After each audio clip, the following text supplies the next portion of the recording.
江河水不再流，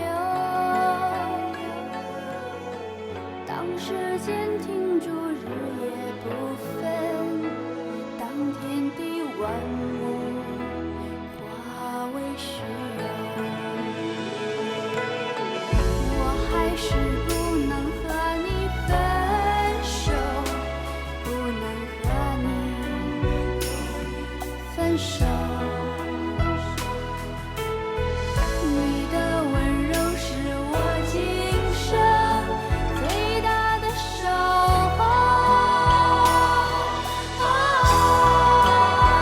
让我们红尘作伴，活得潇潇洒洒，让我们策马奔腾，共享人世繁华。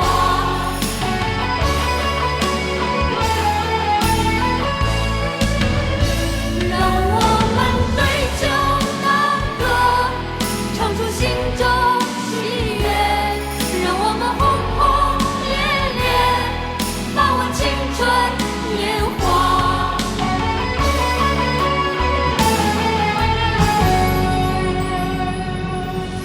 当太阳不再上升的时候，当地球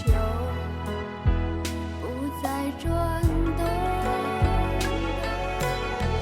当春夏秋冬不再变换，当花草树木全部凋残，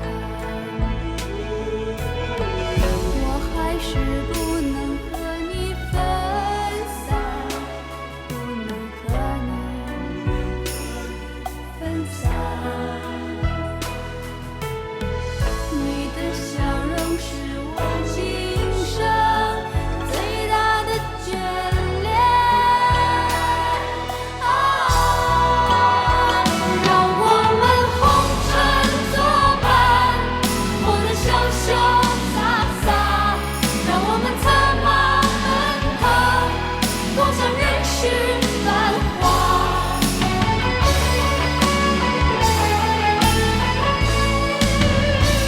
让我们对酒当歌，唱出心中喜悦，让我们轰轰烈烈，把握青春年华。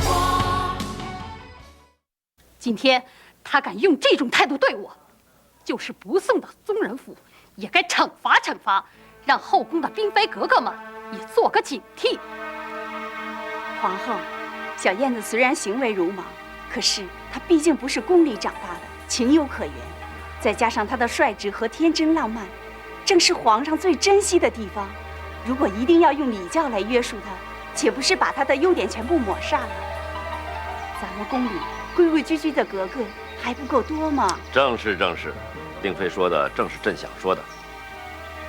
这个还珠格格既然来自民间，让她保持一点民风不好吗？至于管教，朕也有这个意思，不过不要让宫里的一大堆规矩给吓唬住了。慢慢来嘛。皇上这么说，就这么办吧。臣妾告退。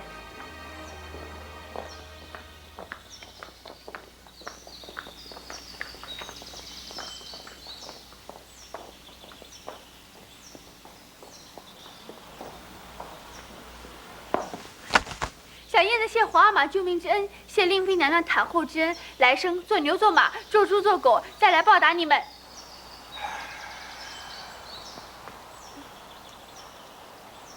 你不要太得意了。皇后讲的话是有她的道理的。她是国母啊，你怎么连她也顶撞呢？你这样没轻没重，到处树敌，还时不时的干出这种奇奇怪怪的事儿，你让朕把你怎么办才好呢？您就多疼我一点，少要求我一点就好啦。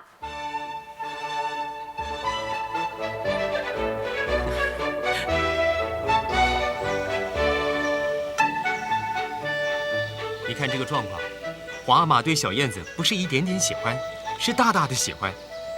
他如果知道了真相，会不会很失望啊？我不知道，这个小燕子真是精灵古怪，连皇后都不放在眼里。不瞒你说，我对她已经甘拜下风，佩服得五体投地了。我也何尝不是呢？他的花招怎么会这么多啊？半夜里会去翻墙，穿着小太监的衣服，跟咱们在宫里就比划起拳脚来了。今天又露了这么一手，你想，容妈妈平常多嚣张啊，去年硬把一个宫女逼得上吊，碰到小燕子，她可栽了。哼，刚才对付皇后那招啊，真是绝倒。哼，我看呐，连皇阿玛都给她弄得眼花缭乱，应接不暇了呢。可是他树下皇后这个敌人，不是很危险吗？我担心的还不止皇后，还有住在你家的那个夏紫薇。小燕子根本是在玩火嘛，她自己已经是内忧外患，却还懵懵懂懂的。我真是替她捏把冷汗，只怕一个弄不好，她就会粉身碎骨。你不要说的那么严重，或者我们可以说服紫薇，让她永远保持这个秘密，将错就错。可能吗？不是不可能。那个夏紫薇啊，高贵优雅，温柔娴静，自有那么一股与世无争的味道。不要夸张好不好？真的与世无争，就不会来北京找皇阿玛了。我不骗你，你不要因为自己喜欢小燕子就轻视紫薇。要知道，紫薇才是你的妹妹耶。我已经迫不及待要见见我这个妹妹了。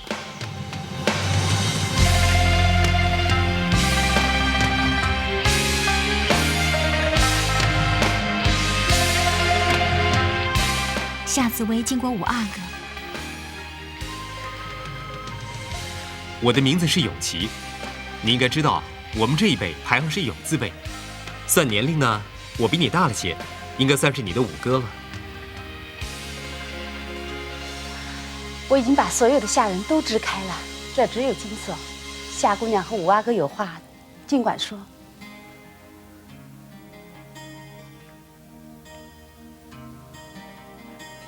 你这一句五哥，虽然只有2个字，对于我却有千斤重。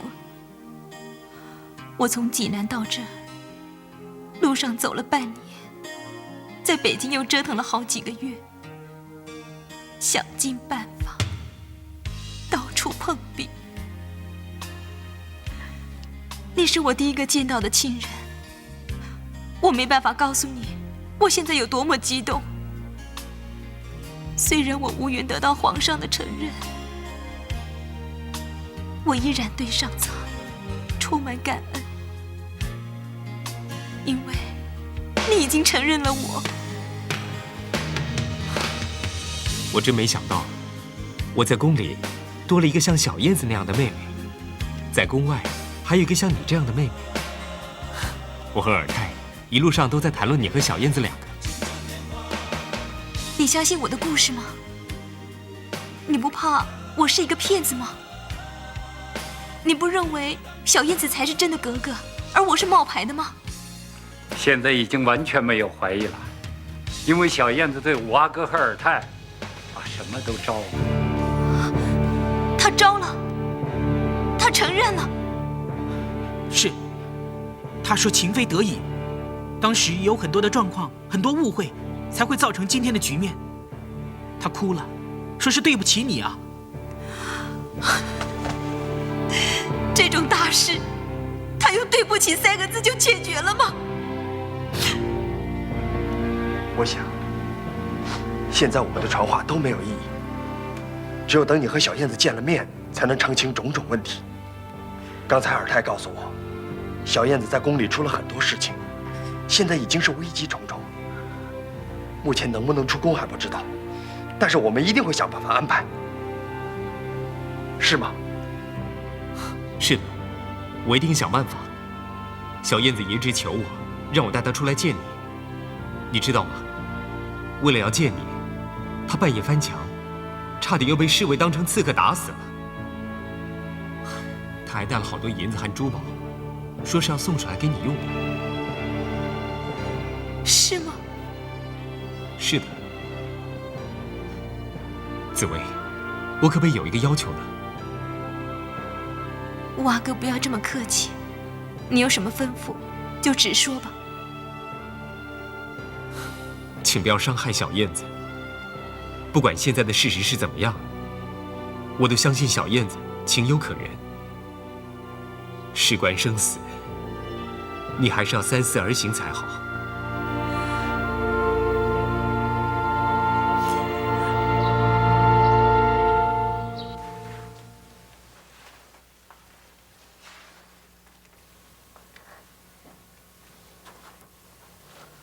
小姐，你不能被我阿哥的几句话就感动了呀。有的事情可以放弃，有的事情不能放弃。小燕子强占了你的地位，抢了你的爹，实在是欺人太甚了。你不能为了他，真的隐姓埋名一辈子啊！如果你不伤害他，就是他伤害你，你一定要想清楚啊！金锁，金锁，你真是太了解我了。你真的心软了？你真的想放弃了吗？为了保护小燕子，不惜牺牲掉你自己？哥哥不要了，爹也不要了吗？我没有这样说。可是你心里已经这样想了呀，不可以这样做的。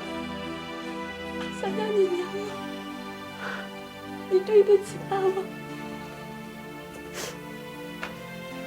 他收藏了一生，看得比生命还重要的东西，到了你手里就丢了。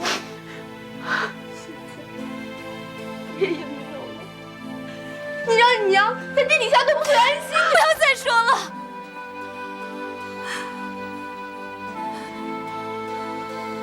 金锁，我们从小一块儿长大，名分上是主仆，感情上像是姐妹。我的心事逃不过你的眼睛。我知道，小燕子今天对我做的事，你可能比我还气。可是，我阿哥尔康尔泰都说他是情有可原，说不定他真的有苦衷，也说不定啊。我不想现在决定什么，我很感动。无论如何，我已经见到一个哥哥了，我不再是举目无亲了。你这个哥哥可是全心全意在帮小燕子呀！你也发觉了？你有没有注意到，我阿哥每次谈到小燕子的时候，眼睛都会发光，尔泰也是，他们都好喜欢小燕子啊。我看不出我阿哥眼睛里会不会发光，我只看到尔康少爷每次看到你的时候，眼睛里都会发光。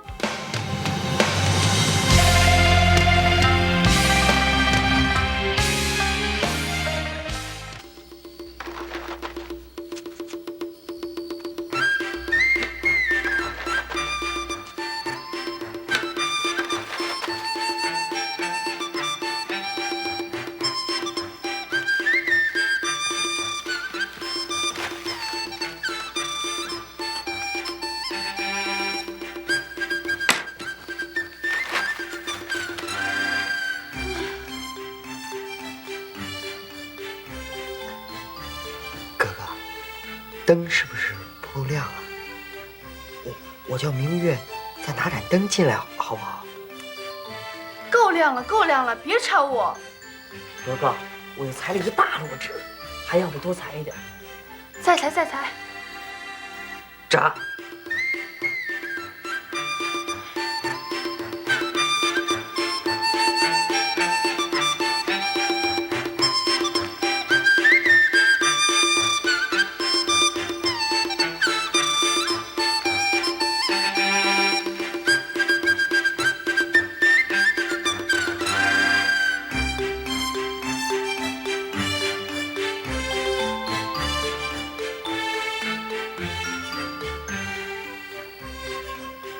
紫薇，我要怎么写你才能了解呢？哎，早知道有一天要写信，应该学认字的。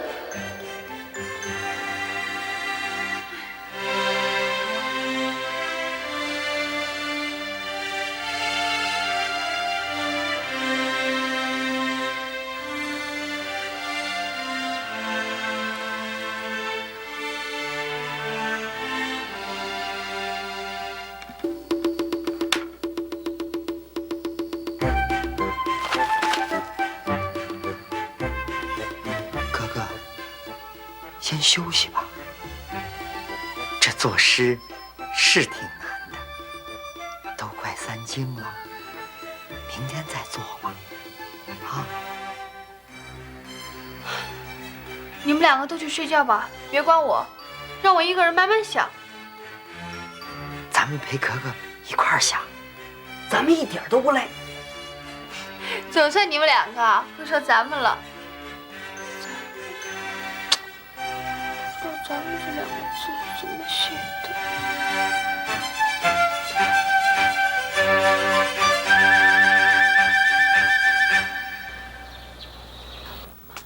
小燕子给我一封信，她写的信。是啊，好厚的一封信，她再三叮嘱我要我亲自交给你。哎，你不是说小燕子没念过什么书吗？是啊，当初教她写我的名字，教了好多天才会，一直怪我的名字笔画太多了，所以她写信给我，我才觉得好稀奇啊。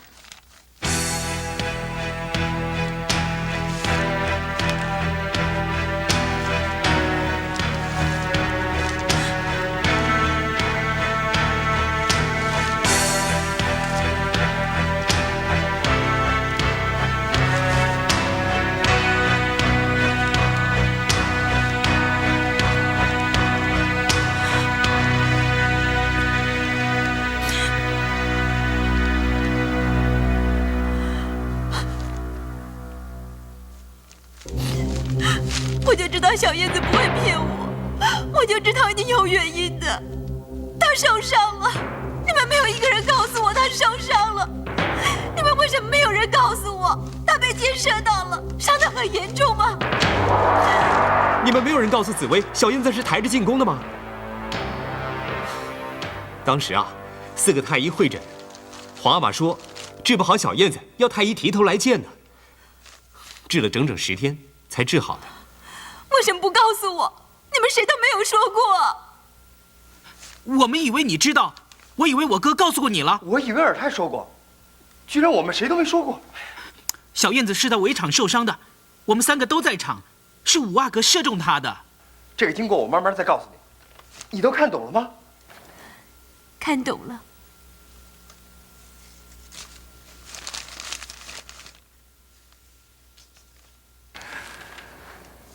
说了些什么？你们可能看不懂，我念给你们听。满腹心事从何寄？画个画儿听。小鸟是我，小花是你。小鸟生死徘徊时，小花儿泪洒伤心地。小鸟有口难开时，万岁爷错爱无从拒。小鸟儿糊糊涂涂时，格格命儿已经昭天定。小鸟儿多少对不起，小花儿千万别生气。幻君明珠终有日，到时候小鸟儿负荆请罪，酬知己。就是这样，他把所有的事情都交代清楚了。所谓格格当如是啊。哇，什么叫出口成章？我今天可是领教了。天下的奇女子，都让咱们给碰上了。五阿哥，谢谢你那箭，射得好。你谢的有点古怪哦。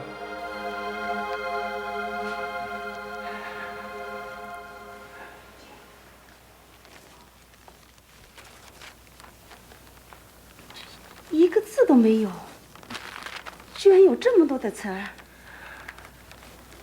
也只有你看得懂，真难为你了。难怪你会和他结拜，那只有姐妹才会有这样的心灵相通吧？夫人有幸能够让一个真格格住在我家，如果有什么不周到的地方，你一定要说。你们不要这样，弄得我不好意思了。接到小燕子的信，我实在是太兴奋了，忍不住就卖弄了一下。你们千万不要笑我，不过是文字游戏而已。我打赌，如果你在皇阿玛身边，他会喜欢的发疯的。哎，小姐，怎么？赶快起来！我们怎么担当得起呢？金锁，快搀你家小姐起来。小姐一定有事相求，你们就让她说吧。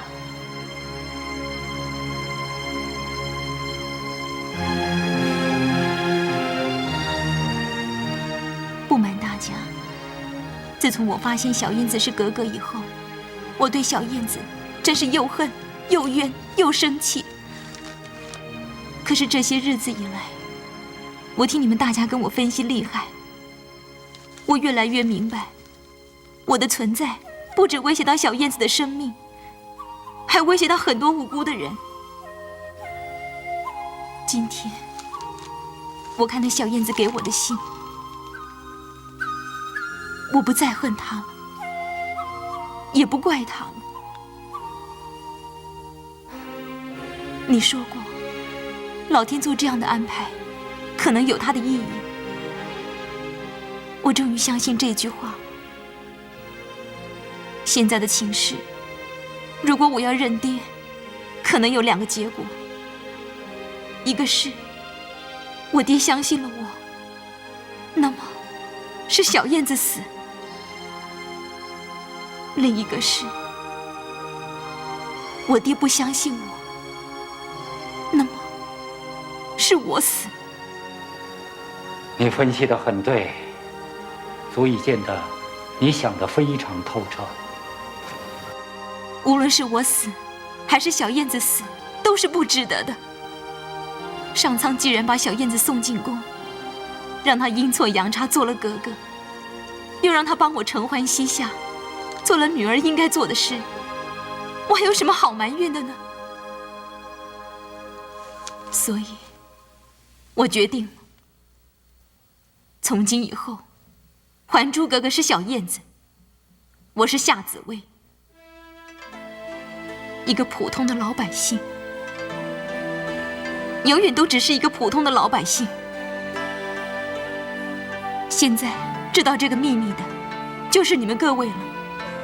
我请你们帮我一个忙，永远咽下这个秘密。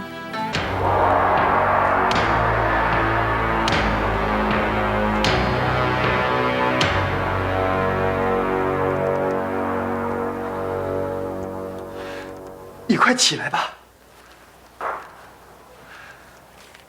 你的这番话，事实上在我们每个人的心里都盘旋了一段时间了，只不过没有人敢跟你讲。今天你自己说出来了，我想五阿哥和我们都松了一口气。你能为大局着想，能为小燕子着想，牺牲你自己，你的这种胸襟和气度，我真是太佩服了。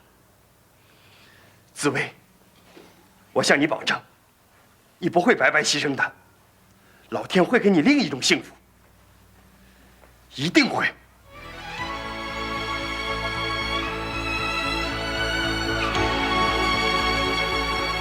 小姐，金锁，你不必帮我委屈。我娘要我带给我爹的东西，小燕子已经帮我带到了。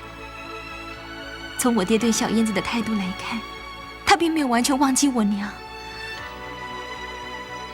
我想，我娘应该可以含笑九泉了。五阿哥，请你把我的话说给小燕子听。你放心，我会一字不漏讲给她听的。她说的，她真的这么说吗？她真的这么说。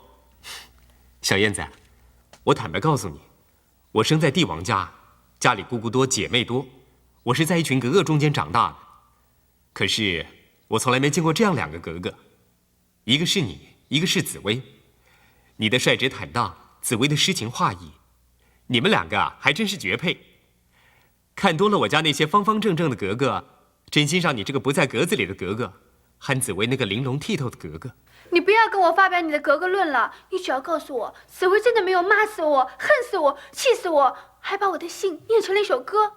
你没有骗我吧？我做梦都梦到紫薇要掐死我呢。不骗你，他说啊，他已经原谅你了。紫薇原谅我了，紫薇原谅我了，紫薇原谅我了。我就说过嘛，拜把子有拜假的吗？上元玉皇大帝，下元阎王老爷全都看着呢。可是，我还是要把这个格格还给紫薇的，我一定要把这个格格还给紫薇的。你帮我想想办法好不好？怎么能把这个格格还给紫薇呢？不用砍头丢脑袋啊！其实我对我自己这颗脑袋还蛮喜欢的。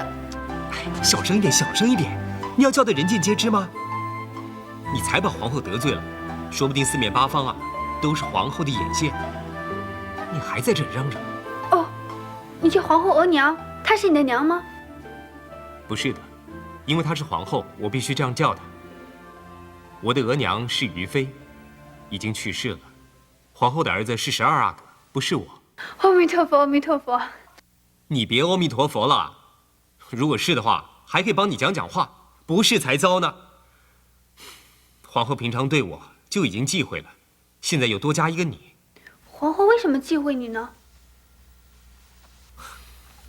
自古以来，宫闱的请亚都是同一个理由。哼，咱们不要谈这个了。你眼前最大的危机总算有惊无险，只要紫薇放你一马，你就平安了。你安心当你的还珠格格，不要东说西说的，知道吗？说实话，我已经当得不耐烦了。你们赶快帮我想个脱身的办法吧。好，我帮你想一个脱身的办法。没想好以前，你答应我不闹事哦。你和皇后最好不要作对，在宫里有宫里的生存法则，你这样任性，迟早会吃大亏的。嗯？我请求你学着保护自己，好不好？你放心好了，我没有给你那一箭射死，就死不掉了。我还真不放心呢。如果你最后会丢脑袋，还不如当初一箭射死你，免得牵肠挂肚的。你说什么？没什么，没什么。你不要东拉西扯了，你赶快告诉我，什么时候可以安排我出宫见紫薇？稍安勿躁。什么安什么躁？你是要我不要急吗？我怎么可能不急嘛？我急得不得了。刚刚皇阿玛还把我叫去了，说明天跟你们一起去书房念书。我一听到念书，一个头要照成2个大了，我哪里会念什么书嘛？大字都不认识几个。还有什么季师傅，好像很有学问的样子。明天我一定会大出洋相的，怎么办呢？怕什么？有我和尔泰，我们会帮你的。到时候季师傅一定会先考考你，你看我们的眼色就对了，不会让你下不了台的。还要考我？完了完了，我完了。我真的完了。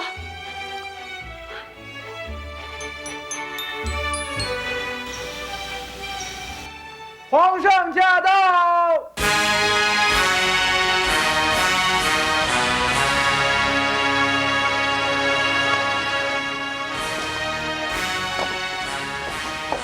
臣恭请皇上圣安。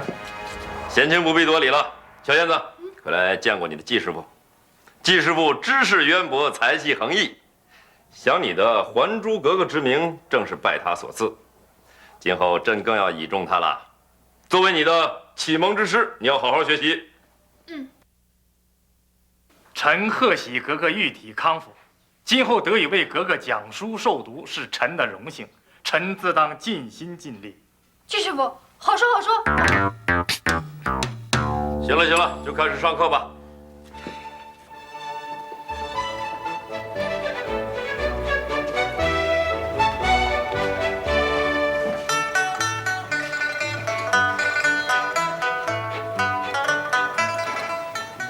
格格请。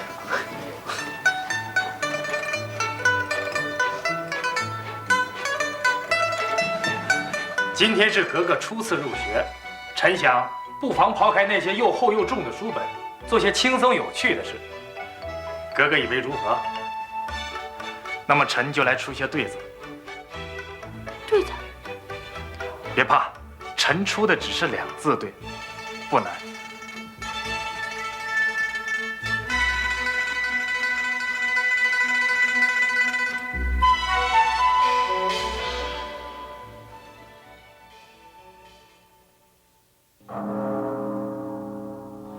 好，晨出的对头是钟鼓，哥哥请对。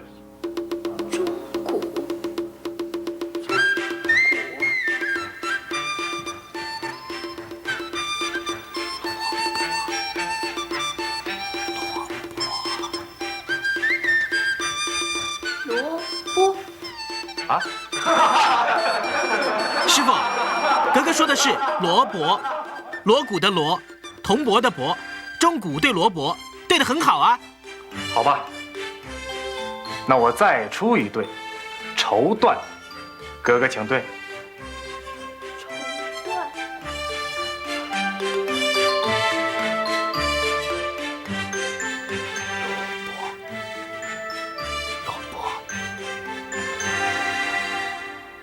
萝卜。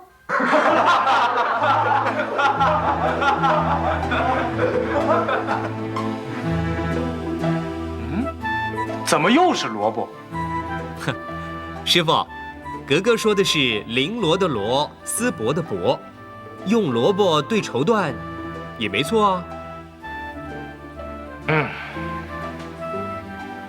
看来格格只会对对，不会解对，是有陈无数。那么我这第3对就叫陈数。哥哥请对。萝卜。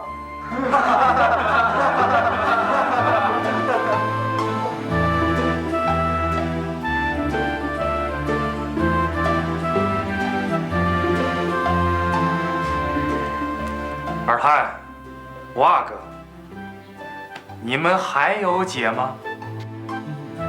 哎，师傅，格格说的是罗列的罗，道伯的伯，这罗伯对陈数不是又正好了吗？解得好，解得好啊！小兰呐，格格身旁高手环绕，看来你得多费点心思了。永琪，你们几个也要收敛点儿，尽做枪手，并不是真正在帮小燕子啊。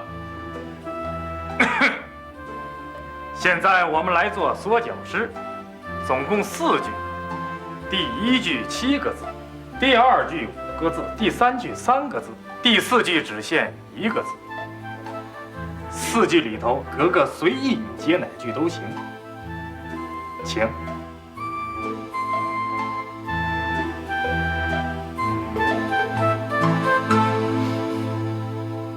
我先来吧。四四方方一座楼，挂上一口钟，撞一下。嗡！真的吗？我真的接对了。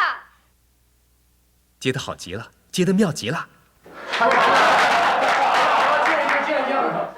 接下来咱们来填诗，我题下半句，听好啊。圆又圆，少半边，乱糟糟，静悄悄。蛙哥，你们可以给格格示范一下。是。15月儿圆又圆，初7初8少半边，满天星星乱糟糟，乌云一遮静悄悄。填得不错，不错。我也示范一下，不能太深。一个月饼圆又圆，中间一切少半边，惹得老鼠乱糟糟，花猫一叫静悄悄。差强人意，格格，试一试吧。不是不行吗？要是，这没有什么好难为情的。那要是填的不对不好呢？没有关系，不对可以更正，不好可以修饰啊。好吧，是就是。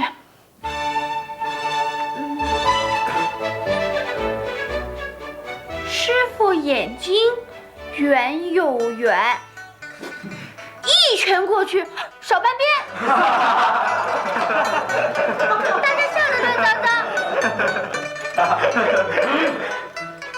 皇上一哼，静悄悄。哎，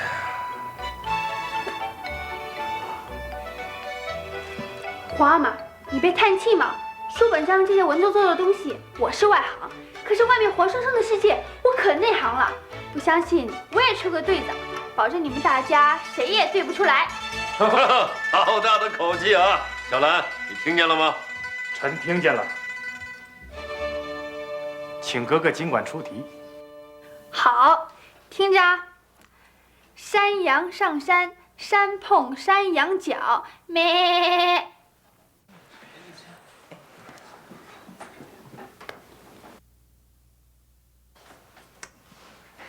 怎么样？怎么样？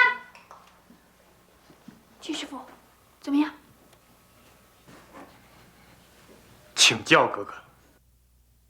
这下联嘛，就是水牛下水，水淹水牛鼻，哞。原来如此，原来如此。真所谓教学相长也。还珠哥哥，今日我算是服了你了。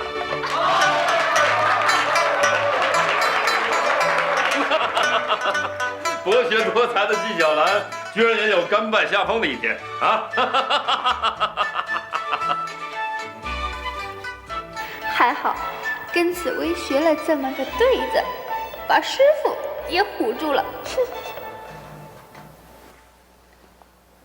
除了我们身上穿的，其他的衣服都已经洗好折好了。好吧，身上穿的只好等回大杂院以后再洗干净送回来。走吧，咱们去向福大人告辞道谢去。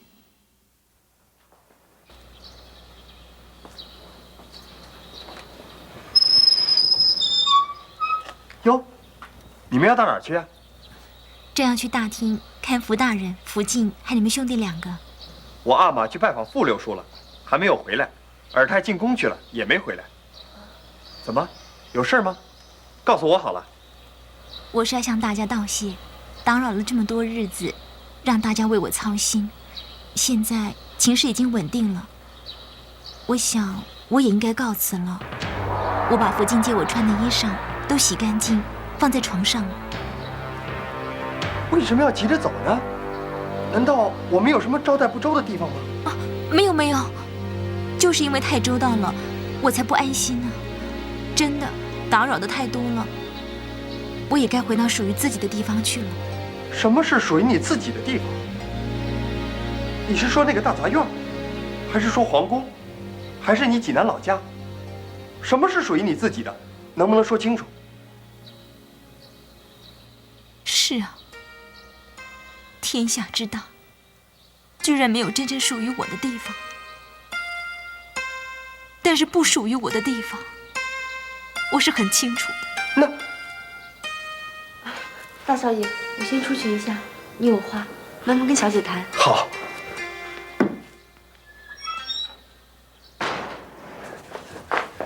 紫薇，我跟你说老实话，我不准备放你走。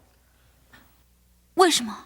因为我们大家，包括我阿哥在内，都或多或少的给了你很多压力，使你不得不委委屈屈的放弃了寻亲这条路。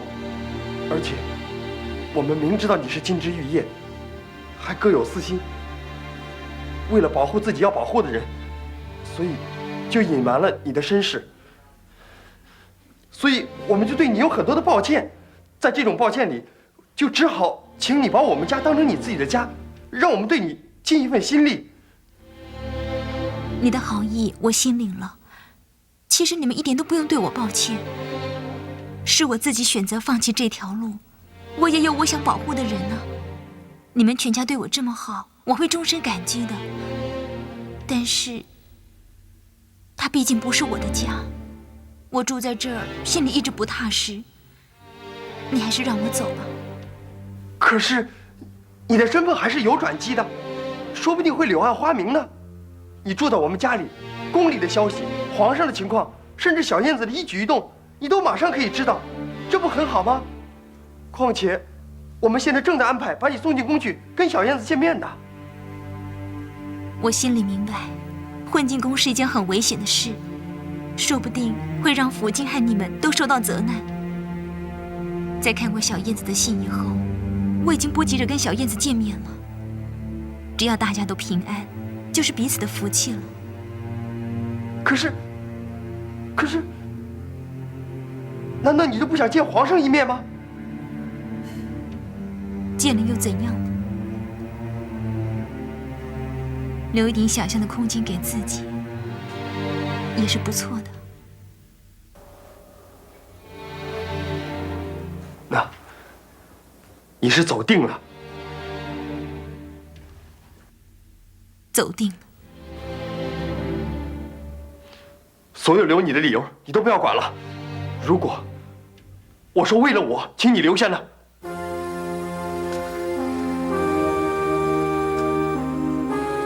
这是什么意思？你那么冰雪聪明，你还不懂我的意思？从那天游行的时候，你倒在我脚下，攥住我的衣服，念皇上那2句诗，我就像着了魔了。这些日子里，你住在我家里，我们几乎朝夕相处。你的才情，你的心地，你的温柔，我就这样掉下去了，情不自禁了。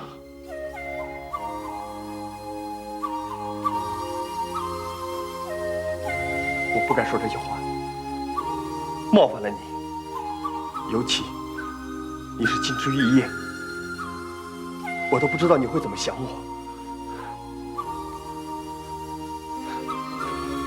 我现在还算什么金枝玉叶呢？我说过，我只是一个平常的老百姓，一个没爹没娘的孤儿，甚至连一个名誉的家庭都没有。真正的金枝玉叶是你呀！大学士的公子，皇上面前的红人，将来也一定会有一个真正的金枝玉叶来婚配的。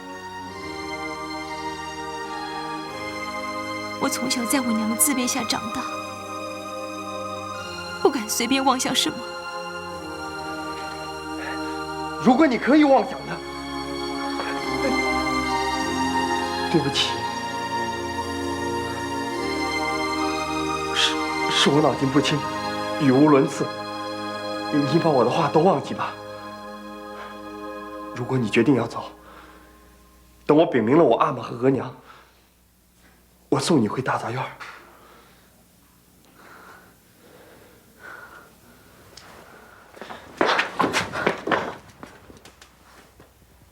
我留下。你说什么？为了你最后的那个理由，我不走了，我留下。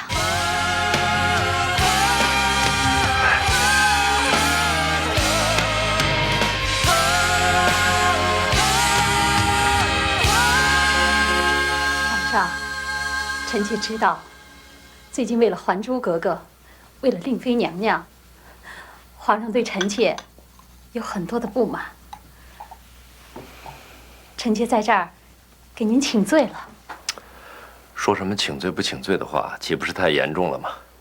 别说我们是王室，就是嫔妃之间本来就难相处，老百姓家里还有夫妻拌嘴的时候，人之常情嘛。你跟朕夫妻这么多年，对朕应该是了解的。想你被册封为皇后的那年，朕就昭告天下，说你孝谨性诚，温恭肃注，你还记得吗？朕最珍惜的，就是你的温柔和体贴。现在怎么变得反而尖锐了呢？臣妾知罪，以后一定记着皇上的话，控制自己的脾气。皇上，其实你是最了解我的，每次我控制不住自己，都是为了皇上的好。自从我进宫，心里从来没有自己，只有皇上。这一点朕是明白的。皇上是个性情中人，每次面对感情的事，总是以情为出发点，这是皇上最让人感动的地方。这次皇上对《还珠格格》也是这样，念着他的娘守了一辈子，看着格格，难免有些情不自禁吧。你都说到朕的心坎里去了，既然这么了解，为什么不能对她宽容一点，宠爱一点呢？皇上，你误会我了。别说我现在是皇后，就算我是妃子，我也不会去和《还珠格格》作对。何况明知道皇上喜欢她，可是这个《还珠格格》实在有点散漫。皇上不能一辈子把她当成开心果，那是害了她。